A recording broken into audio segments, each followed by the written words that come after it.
Bloody waters.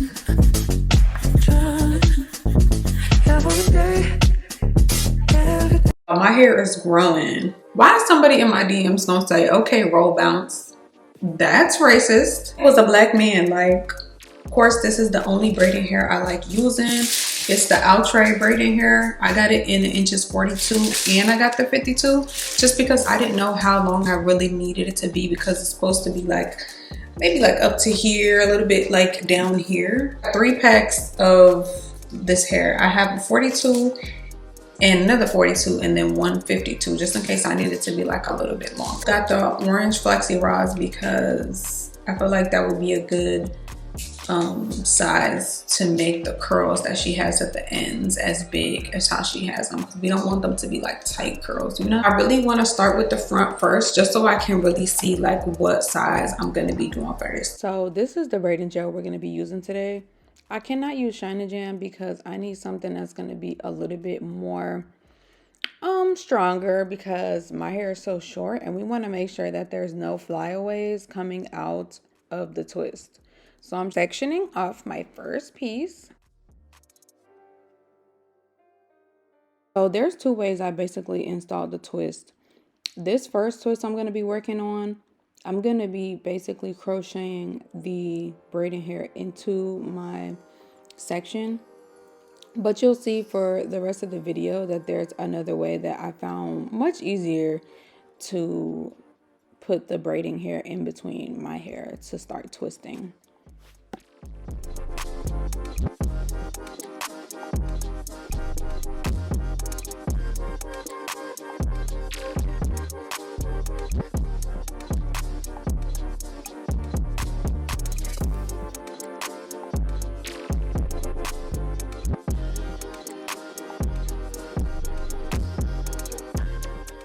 Okay, so right here, this is not a whole bundle, but this is like half a bundle.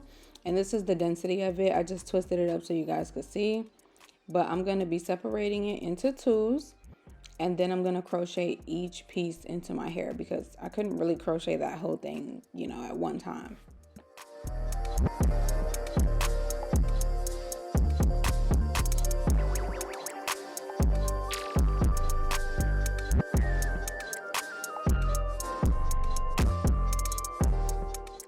So now that we got the pieces in, we're going to separate my hair into 2 pieces to go on each side. But we have to saturate it with some gel so that it is nice and smooth. And it's going to be basically hidden underneath the braiding hair. So as you can see, I'm going to start on one side. And I'm basically using the braiding hair to cover my real hair and insert it in the middle of the braiding hair. Because I really don't want it to stick out and my hair is very short. So I'm doing the same thing on the other side. I'm basically twisting it the same way, and then I'm twisting the right on top of left. And then I just keep on twisting.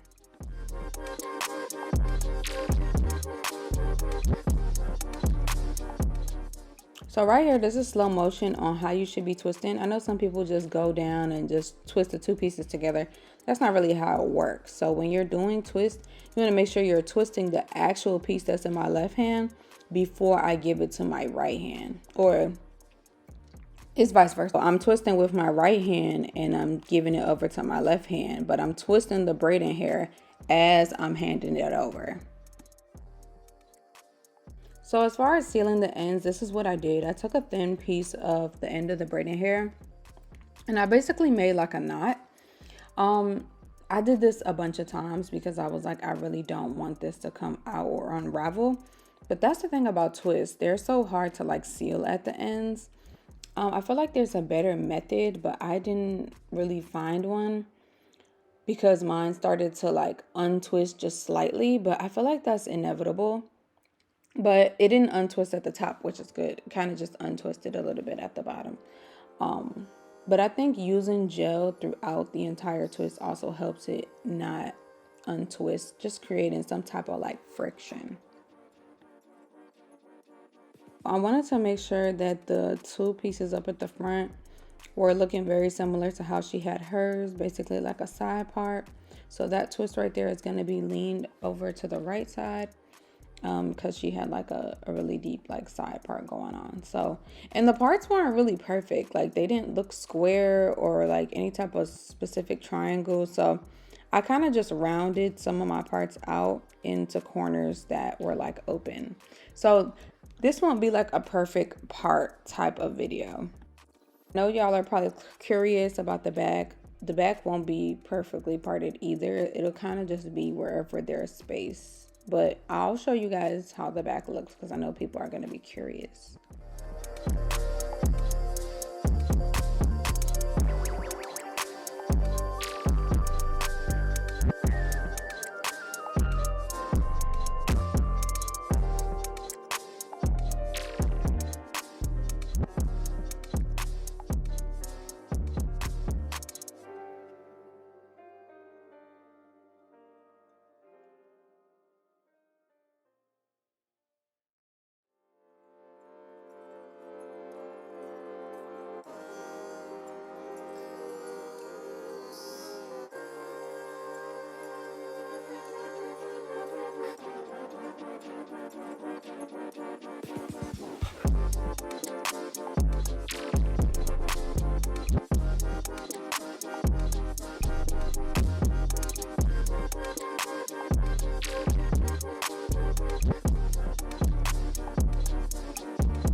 I went ahead and did the back. Everything in the back is basically 42-inch hair.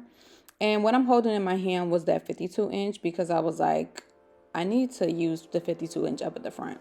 So this is the other method I was telling y'all about. I just basically separated one section into two, put down some braiding hair in between, made sure to close up that space with both sides of my hair, use the rubber band to pull tight. Because what I have right now, my hair is like rough drafts with all those like sectioning off. They're just like already rubber band, but they're not like gel down ready to go. So each time I went to the next section, I then put the gel on that section to get ready to be twisted up.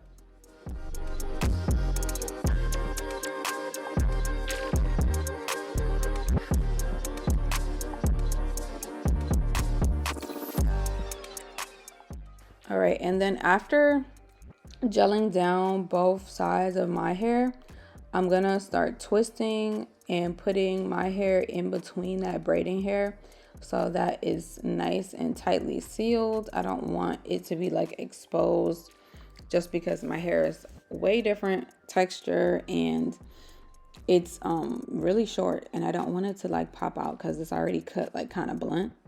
So we want to like hide that underneath the twist. And like I said before, make sure that you're like adding gel as you're twisting down. So I'm twisting one side and then handing it over to the other side, adding gel. And I had to add a little bit of a piece right there because my hair was like really short up there and I should have added some more braiding hair. But nonetheless, you don't usually have to like add hair for these twists. I've twisted all these all the way down without adding hair, but just for the front too, I had to like add some more hair. And this is me just making that knot at the end. I definitely recommend maybe using nail glue to seal the ends with that tie just because I was a little worried that it was gonna like unravel. But after dipping it, it was fine.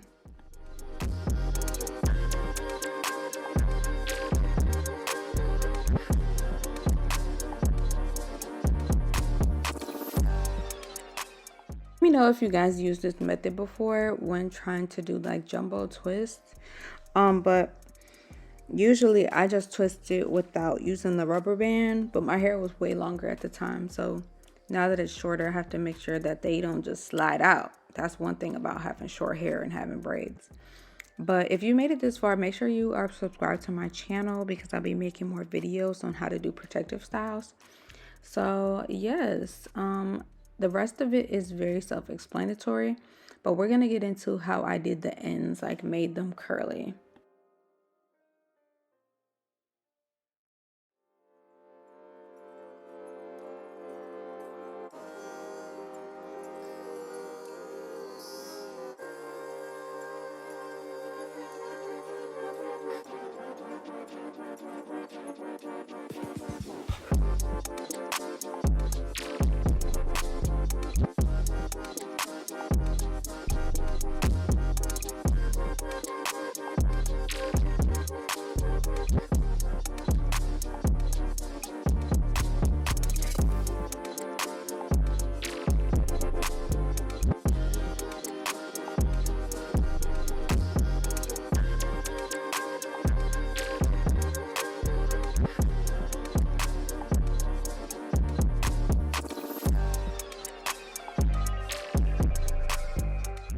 So I felt like this perm rod was, this is not a perm rod, it's a flexi rod. I felt like this size of a flexi rod was really good because I was like, I kind of wanted to be big like hers, like the curls at the end. So I was like, I can't really use anything too tight. So as you can see, I'm trying not to like layer the hair on top of each other. I'm gonna just curling it around the flexi rod all the way down.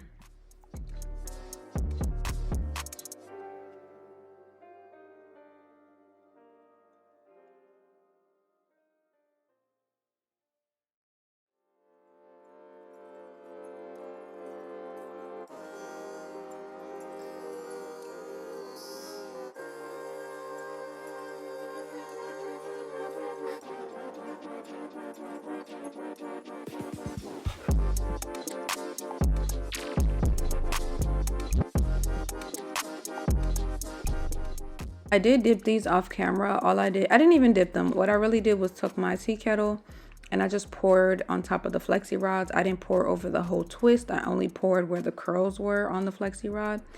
And that was about it.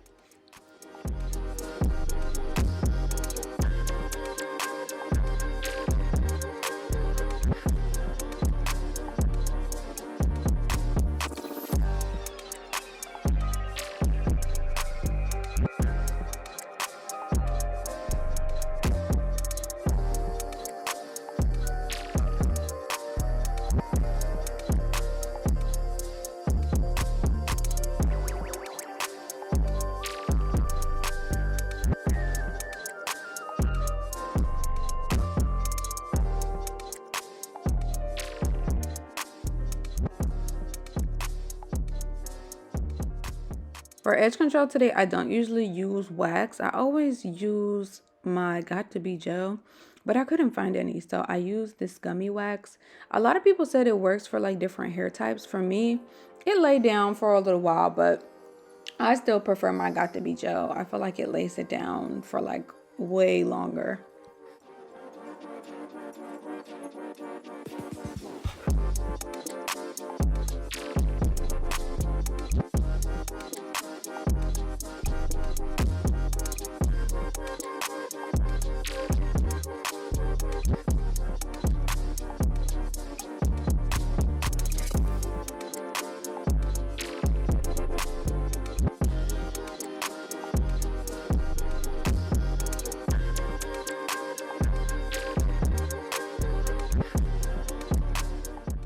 This is the final look. Let me know what you guys think. I think it came out really cute. I kind of really like jumbo twist on me, just in general, but I've never tried it this short. But yeah, make sure you subscribed and I'll see you in the next one.